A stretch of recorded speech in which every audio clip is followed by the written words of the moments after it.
Robert petition அங்கிட்டு Batman movie நடிக்கிறக்காண்டி 2-3 வருஷம் wait பண்ணிட்டு இருக்காப்புல. ஸ்கிரிப்ட் என்ன எழுதுறான், சரி பண்ணுறான், இப்போ ஆரம்பிச்சிடும் சொல்லி இழுத்தடிச்சிக்கிட்டே இருக்காப்புல. இப்போதைக்கு ஒரு 2 மாதத்துக்கு முன்னாடி ஸ்பைடர்மேன் பிராண்ட் நியூ டேயில் எம்ஜேக்கு நியூ லவ் இன்ட்ரெஸ்டாக ராபர்ட் பெட்டிசன் தான் நடிக்கிறாரு அப்படிங்கிற மாதிரி ரூமர் போயிட்டு இருந்துச்சு. பட் இப்போதைக்கு என்னென்னா ராபர்ட் பெட்டிசன் தான் எம்சியூவில் நியூ கோஸ்ட் ரைடர் அப்படிங்கிற மாதிரி ஒரு ரூமர் போயிட்டுருக்கு. எத்தனை ரூமர் தான் ஒரே மனுஷனை வச்சு வரப்போகுதுன்னு தெரியல. பட் எம்சியூவில் அவர் வந்துட்டாருன்னா அது ஒரு நல்ல விஷயம். ஏன்னா இப்போதைக்கு நிறையா படங்கள் நடிச்சிக்கிட்டு இருக்காப்புல. அதுவும் இல்லாமல் டிசியில் ஒரு முக்கியமான கேரக்டர் பண்ணிக்கிட்டு இருக்காரு, அதாவது ஐகானிக்கான பேட்மேன் கேரக்டர். ஸோ நம்ம எம்சியூலேயும் வந்துட்டாருன்னா கண்டிப்பாக சூப்பராகவே இருக்கும். அதுவும் கோஸ்ட் ரைடருக்குலாம் சூப்பராகவே இருக்கும். என்னை பொறுத்த வரைக்கும் இவர் ஒரு சூப்பரான ஆக்டர். ஸோ கண்டிப்பாக அந்த ரோலை சூப்பராக பண்ணிடுவாப்புல. பட் கோஸ்ட் ரைடருக்கு இவரை செலக்ட் பண்ணுவாங்களான்னு கேட்டால் கொஞ்சம் டவுட்டு தான். பட் எம்சியூவில் ஸ்பைடர்மேன் பிராண்ட் நியூ டேயில் இவர் வந்துட்டாருன்னா கண்டிப்பாக அவருக்கான ரோல் கண்டிப்பாக பெருசாக தான் இருக்கணும். ஸோ கோஸ்ட் ரைடராக கேஷ் பண்ணுறதுக்கான வாய்ப்பு நிறையாவே இருக்குது.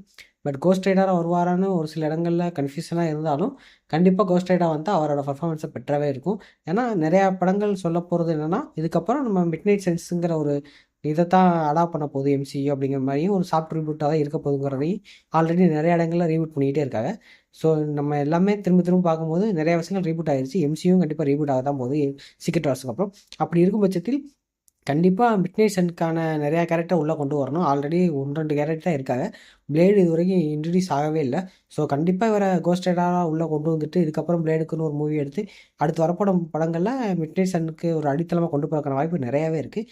ஸோ என்னை பொறுத்த வரைக்கும் நம்ம ராபர்ட் பெட்டிசனை கோஸ்ட் ரைடராக கேஸ்ட் பண்ணாங்கன்னா ரொம்ப ரொம்ப சூப்பராகவே இருக்கும். ஒரு ஐகானிக்கான ஆக்டராக எம்சியூக்குள்ளே கொண்டு வந்த மாதிரி இருக்கும். ஸோ என்ன பண்ணுறாங்க அப்படிங்கிறத நம்ம வெயிட் பண்ணி பார்ப்போம். ராபர்ட் பெட்டிசன் கோஸ்ட் ரைடராக உள்ளே வந்தால் நல்லா இருக்குமா இல்லையா, எம்ஜேவுக்கு நியூ லவ் இன்ட்ரெஸ்டாக வந்தால் நல்லா இருக்குமா இல்லையா அப்படிங்கிற உங்கள் தாட்ஸை கீழே கமெண்ட் பண்ணிட்டு இந்த வீடியோ பிடிச்சிருந்தா லைக் பண்ணுங்கள், சப்ஸ்கிரைப் பண்ணிக்கோங்க. அடுத்த வீடியோ பார்க்கலாம். பாய்.